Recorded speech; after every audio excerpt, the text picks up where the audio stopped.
just losing out on a fun game or some experience that they don't get to have. They're also standing in the way of your progress, of the creator's progress. And so overall, think we need to stop thinking that our core demographic and our core marketing demographic has to define the demographics of our creative content, and instead start assuming that players want new stories. Joker used to be real good at hurting people with words. But you, boop. Even when you're evil, you're still too good.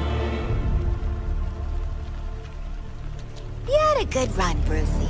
Flying around Gotham, punching bad guys, cleaning up the streets, causing long-term mental and emotional damage to everyone you knew.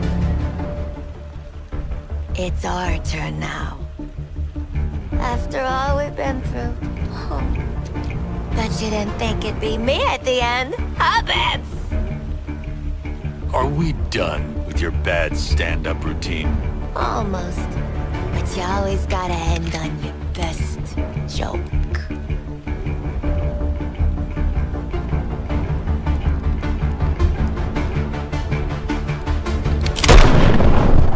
But the game is called Suicide Squad Kills the Justice League. What did you expect? What did you expect? Why are you so shocked? I don't know, I expected that it would be treated a little bit better. I expected that the writers were this arrogant. You know, one of the things that I hate the most in this world is arrogant people. And I don't want to do anything against them. It's just that I don't want to give them my money, right? So when you see the consultants that haven't created anything, and they're basically looking at an IP, and they view that the fan base of that IP belongs to them, and they're starting to talk about our fans, our story, our... No, it's not yours. No. Legally speaking, you may have the rights, you may have sub-licensed it, but you didn't create it, you didn't make it, you don't know what makes it good, right? And then when you go around and you say, well, actually the gamers, the fuck do they know? We just want their cash. We just want their money to put food on our tables, right? We want to gorge ourselves with their $70, or maybe we can charge games $100, because at this point, why the fuck not, right? The gamers, they're our pay piggies. They will give us cash no matter what we do. So just don't listen to them. Listen to BlackRock instead. Listen to Larry Fink, who's talking about instilling behaviors into people. Our investors are the Messiah. Like they're Jesus Christ. BlackRock and the ESG, those are the people we need to please. Gamers, we need to piss them off. We need to go on Twitter. We need to be arrogant towards them. We need to be condescending, because they're like children. The fuck do they know, right? So with that mentality, with that mindset, I'm already on the wrong foot with these individuals. I'm like, okay, so why should I give you my cash? Why should I pay you my hard-earned money? What are you giving me in return? And in return, they're giving me slop and trash.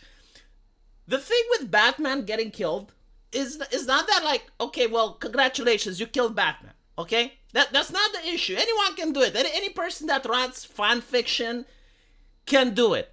Was the scene impactful? No. What was the scene creating any type of emotion? No, it was just cringe. It was cringe. And this whole game is cringe. Like, in the beginning, you have Harley going and finding her previous costume. Now, the previous costume is from the first Arkham games, and the reason Harley was such an amazing character was that she was smoking hot, right? Like, she was absolutely drop-dead gorgeous, but because she was mentally ill, she was a psychopath, like, she was a killer. So it created this dissonance into the mind of the player where you want her to be happy, right? Because she's a hot woman. So, like, you as a man, your lizard brain is telling you need to protect. But because she is a villain, because she is this psychopathic killer, you have to bring her to justice. So it creates, like, this interesting conflict, right? Apparently now, not only did they make Harley Quinn look plain and ugly, it's like my neighbor from the fourth floor, right? Like, there's nothing exciting about her. Like, she doesn't have the body of a gymnast. She doesn't look like she's the extremely athletic person. She just looks like plain and average, like the HR lady. So that's like number one, the first change. But the second change is when she finds her original outfit, which again was like oozing with female sensuality. She's basically saying it's like, my eyes are up here, right? Like you are beneath me. You're never going to have a girlfriend like me. Like that was what that previous outfit was expressing. Now she's looking at it and it's like, meh, I grew up. Meh, you know, like that is so immature. Like, oh. So that is not like Harley Quinn talking. Like Harley Quinn has become like a VTuber for the writer. And the writer is either a soy boy that never had a girlfriend in his life, or is a female with daddy issues. Like one of the two, because like no person that is confident, no person that actually has a healthy life can look at a fictional character and feel insecure because the fictional character is sexy. And not only that, but like they will go out of their way to create a scene where the writer gets to express his displeasure towards the player base and try to insult the player base and say, hey, if you like the original outfit, you're immature. And by the way, you know, like this whole thing with immaturity, the only people that care about being immature are teenagers. Kids do not care about being immature because they're kids. Grown-ups do not care about being immature because they already grew up. The only people that care about being seen as mature, especially by strangers, are individuals who are developmentally impaired and they're stuck in their teenage years. It's like someone that has the mind of a teenager that is constantly obsessed about being perceived by others as having grown up. And by the way, not to mention, so what if a video game is immature? Like, shouldn't kids have their own video games? Right? They should. Shouldn't teenagers have their own video games? They should. Shouldn't adults have their own video games? They should. This is why we have the ESRB rating. This is why, like, certain games were made for teenagers, right? Like, kids couldn't play them, but it was made for teenagers, and adults also understood. It's like, okay, this is a teenager thing. Like Justin Bieber, right? Justin Bieber wasn't for, like, little girls.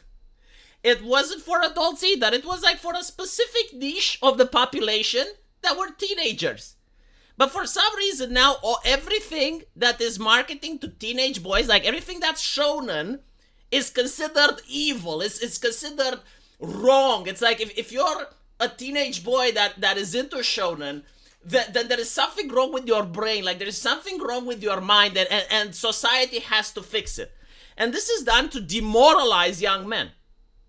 And then they're wondering, like, why are all the young men going to Andrew Tate? It's because, like, well, he actually understands what it is to be a teenager, and no one else, surprisingly. The left isn't doing it, the right isn't doing it. Like, no one tries to say, yeah, it's normal for you to be like that. It's normal for you to like Harley Quinn's original costume, right? Because you're 18. When you're going to be like 25 or 28, you're going to look back and you're going to say, oh, that was so childish. But that's fine, because when you're 28, you're going to have different entertainment. You're going to have different genres that you're like. You're going to like country music. You're going to like the stuff that your dad liked, right? But it's fine for teenagers to have their own entertainment. Like, I grew up with Xena Warrior Princess. I grew up with Buffy Vampire Slayer. All of them had like sex scenes in it and titillation. And I had American Pie and slasher movies like Scream. Like, those were things for teenagers. My mother didn't like them. My dad wasn't interested in them, and they found them boring and immature. But I, as a teenager, liked it. And now that I'm looking back, I probably wouldn't like American Pie. I would be bored with it. It's like, oh, immature humor, whatever, right? But it's normal and it's healthy, and society should have like different entertainment for different people. But unfortunately, entertainment is now becoming, I can't really say unionized, but it's like, it's almost like it's promoted for absolutely everybody, right? Like the same movie has to be enjoyed by little Susie, it has to be enjoyed by Bob the teenager, and it has to be enjoyed by your grandmother as well. And it has to like please absolutely everybody. And that is just like, no, it's not going to work. You're going to piss everyone off. If you're going to ignore the concept of demographics and the concept that actually people do like different things based on their age and their gender, if you're going to ignore decades of marketing and things that people go to universities to learn in order how to better sell a product, you're going to have shit products. And this is what we're getting. We have like writers that, unironically, I believe, either have daddy issues or never had a girlfriend, and they're doing these self-inserts and these poor writings, and people just don't like it. I mean, I'm looking at the Suicide Squad. It's probably on top of the refund list right now. And, you know, it's sad because I genuinely want to play something. But unfortunately, I guess, well, this is not a game that I'm going to play. Let me know what you guys think, though. And I will see you in the comment section. Take care.